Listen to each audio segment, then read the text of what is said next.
Pemberantasan illegal fishing diantaranya kegiatan peningkatan infrastruktur pengawasan, operasi pengawasan di laut, dan penanganan pelanggaran menjadi program utama Kementerian Kelautan dan Perikanan. Sedikit demi sedikit, pemberantasan illegal fishing telah membuahkan hasil. Tapi seyogyanya KKP tidak melupakan program lain seperti perikanan budidaya, pengolahan hasil industri pangan dan laut yang potensi produksinya mencapai 60 juta ton per tahun. Disinilah Satgas 115 atau Satgas Pemberantasan Illegal Fishing bekerja selama 24 jam.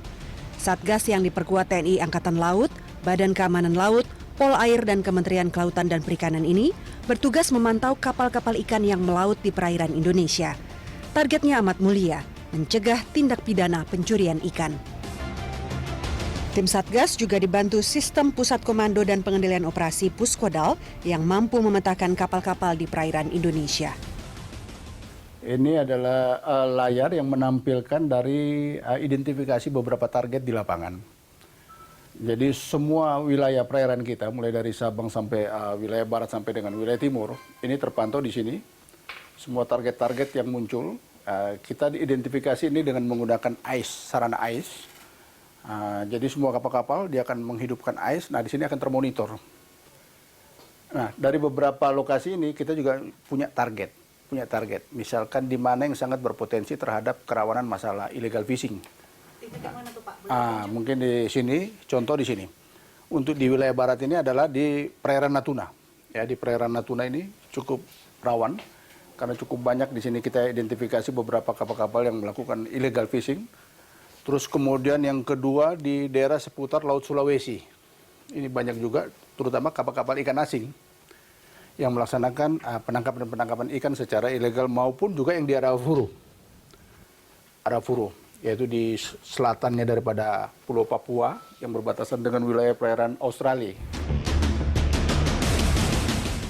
Dengan sistem ini, Satgas bisa melihat profil kapal-kapal yang melintas di perairan Indonesia. Profil ini bisa dilihat dari sistem pengenal otomatis atau AIS dan sistem pemantauan kapal perikanan atau VMS yang diaktifkan oleh kapal-kapal. Jadi ini kan besar ya. Kalau diperbesar itu jumlah ya, menyebutkan jumlah tadi. Misalnya angka gini, berarti di sini di radius sekian ini itu ada 3 spot. 3 kapal. 3 kapal. Ya, ini kan skala ini ya, skala besar. Jadi kayak begini. Nah ini terdapat ada 3. Profilnya, Ini dia. Sahabat ini, Abadi, ya. Rezeki Bersama Baru. Ya, kalau dia menghidupkan VMS. Kalau mereka Dia menghidupkan VMS. Data dari Indeso ini muncul secara periodik setiap hari, pagi dan sore hari. Satgas 115 menerjemahkan data Indeso dengan membuat titik-titik ini menjadi gambaran kapal sesuai dengan koordinatnya di media Google Earth. Ini untuk memudahkan membaca peta letak kapal.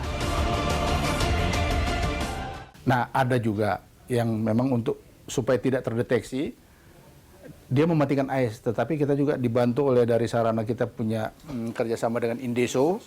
Indeso itu bisa menampilkan spot. Jadi tanpa tidak diketahui identitas, dia bisa mengeluarkan spot. Sehingga kita juga bisa mengkomunikasikan ini kepada satuan operasional kita di lapangan untuk mengecek siapa dia. Satgas mengelompokkan 12 tindak pidana perikanan yang dilakukan kapal pencuri ikan. Di antaranya modus pemalsuan dokumen pendaftaran kapal, bendera dan registrasi ganda, menangkap ikan tanpa izin. Modus lainnya, modifikasi kapal secara ilegal, menggunakan nakhoda dan ABK asing, serta tidak mengaktifkan transmitter pemantauan kapal.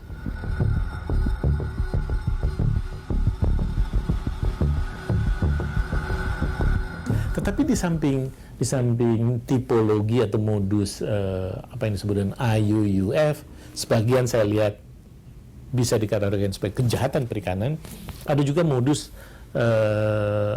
modus di luar IUUF yang selalu melekat pada IUUF seperti pelanggaran human rights atau HAM. Di situ ada yang kemarin itu di Benjina, di Ambon,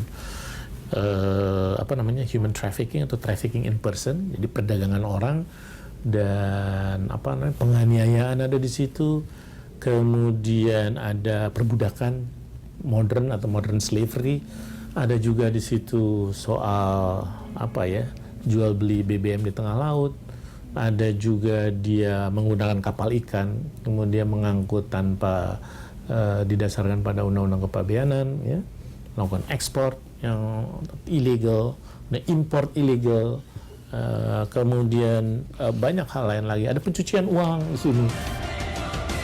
Untuk mencegah dan memberantas kejahatan perikanan, Satgas menganalisis dan mengevaluasi 1.132 kapal eks asing terdaftar yang dimiliki 187 pemegang izin. Ini penting karena data faktual jumlah kapal mencapai 4 hingga 5.000 kapal. Paling besar kalau menurut dari data pengakuan, dan kalau izin sih sedikit kan, tapi duplikasi. Yang paling besar China, Thailand, kemudian Taiwan juga banyak, Jepang juga ada tapi tidak banyak, lalu Australia juga ada tidak banyak. Kalau misalnya kapal eks asing selalu associated dengan entitas yang ada di luar Indonesia. Jadi bukan hanya saja kita beli kapal eks asing lalu milik kita, tapi selalu ada hubungan kerjasama, ya, dengan asing.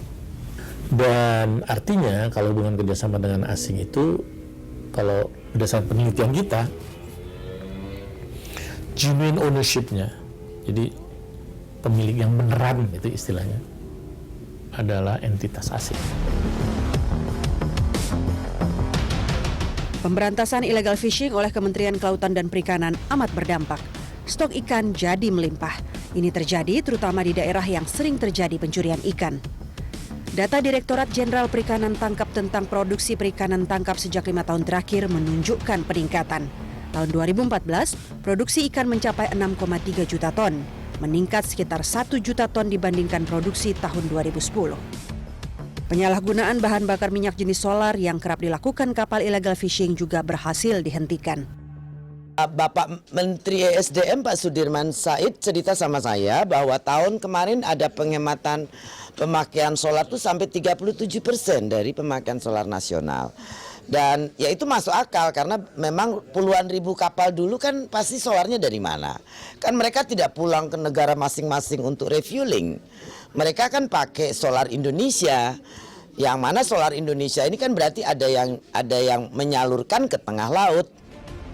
Perang terhadap illegal fishing bukan hanya dengan pemilik dan anak buah kapal di perairan Indonesia. Para pejabat yang berkongsi dengan pengusaha illegal fishing juga jadi sasaran. Itu selalu kerjasama kolutif yang sangat buruk ya antara pengusaha yang nakal dan 1-2 oknum pejabat ya bertebar di berbagai macam instansi, karena harus diingat bahwa mengurusi perizinan perikanan tangkapan ada sekitar 12 instansi gitu ya. Itu mata rantainya banyak gitu ya. Jadi itu yang harus dipenggal ya. Kesejahteraan nelayan jadi tujuan pemberantasan illegal fishing. Maklumlah, nelayan Indonesia melaut dengan alat tangkap yang sederhana. Kalau tradisional kan hasilnya sedikit itu. Tapi yang modern, tapi yang ramah lingkungan, itu ada itu ya. Seperti misalnya kalau cantrang ya jangan dilarang semua, tinggal dimodifikasi ukuran mata jaringnya misalnya gitu ya. Atau zonasi dibuat pewilayahan bahwa cantrang tidak boleh menangkap ikan di daerah-daerah yang sudah overfishing, tetapi boleh di daerah-daerah yang masih underfishing. Lalu jumlahnya diatur. Dengan demikian konservasi kita dapat ya, tetapi ekonomi dan lapangan kerja tetap tumbuh. Perang Menteri Susi atas illegal fishing akan terus berlangsung. Satgas 115 yang dibentuknya bertugas memantau dan mengawasi perairan Indonesia dari aksi illegal fishing.